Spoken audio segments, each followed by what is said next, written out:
Hello, my name is Ryan Davis, and today I will be presenting our study titled Surgery Through the Spectrum, Behavioral and Analgesic Outcomes in Children with Autism.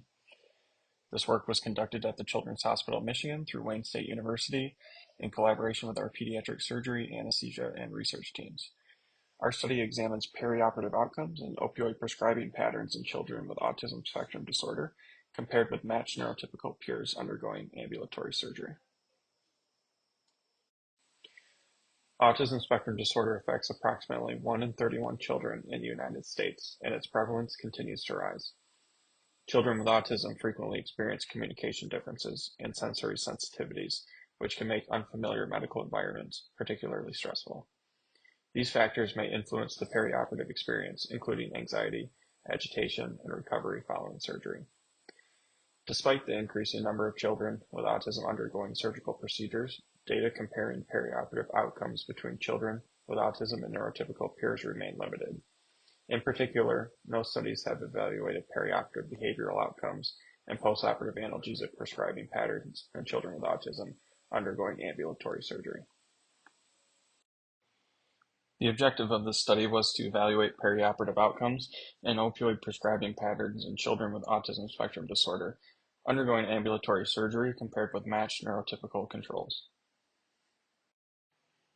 We hypothesized that children with autism would demonstrate greater perioperative behavioral needs, including increased agitation and higher rates of unplanned hospital admission. However, we expected postoperative pain outcomes and opioid dosing to be similar between groups. To investigate this question, we conducted a retrospective matched cohort study at the Children's Hospital of Michigan between June of 2015 and June of 2025.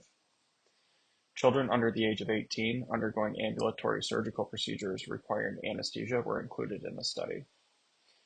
Patients with autism spectrum disorder were matched in a 2-to-1 ratio with neurotypical controls based on age, sex, ASA classification, and procedure type.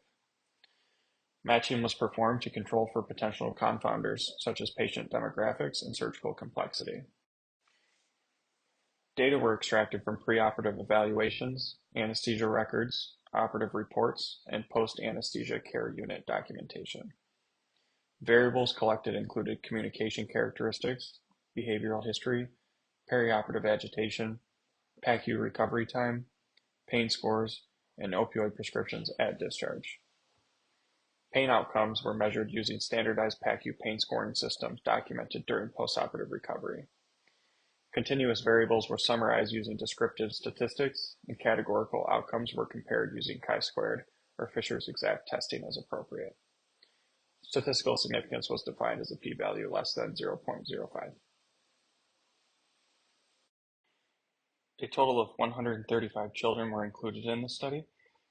This consisted of 45 patients with autism and 90 matched neurotypical controls. The mean age was approximately 7 years, and 80% of patients were male. Among children with autism, 62% had speech delay, 27% were nonverbal, and 44% had documented behavioral dysregulation. We first evaluated preoperative agitation. Preoperative agitation occurred significantly more in children with autism.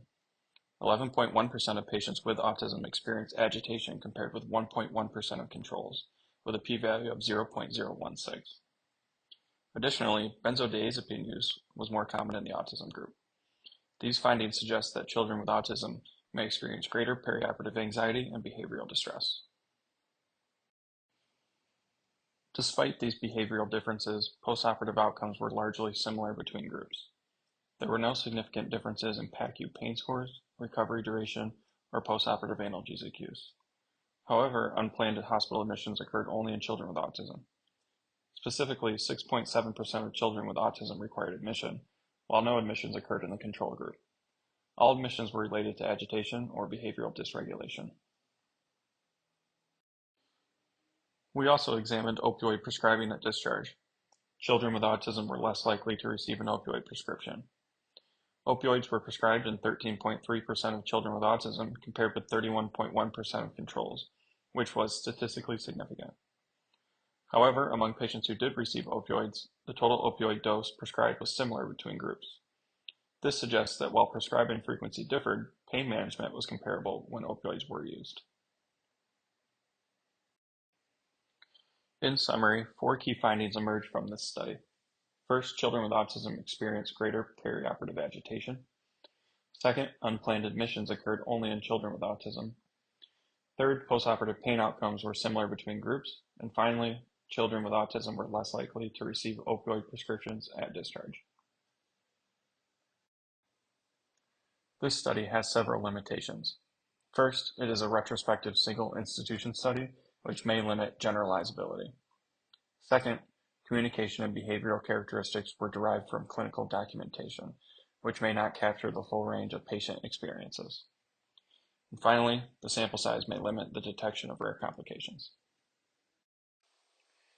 In conclusion, children with autism spectrum disorder undergoing ambulatory surgery demonstrate higher rates of perioperative agitation and unplanned admission, while postoperative pain outcomes remain similar to neurotypical peers.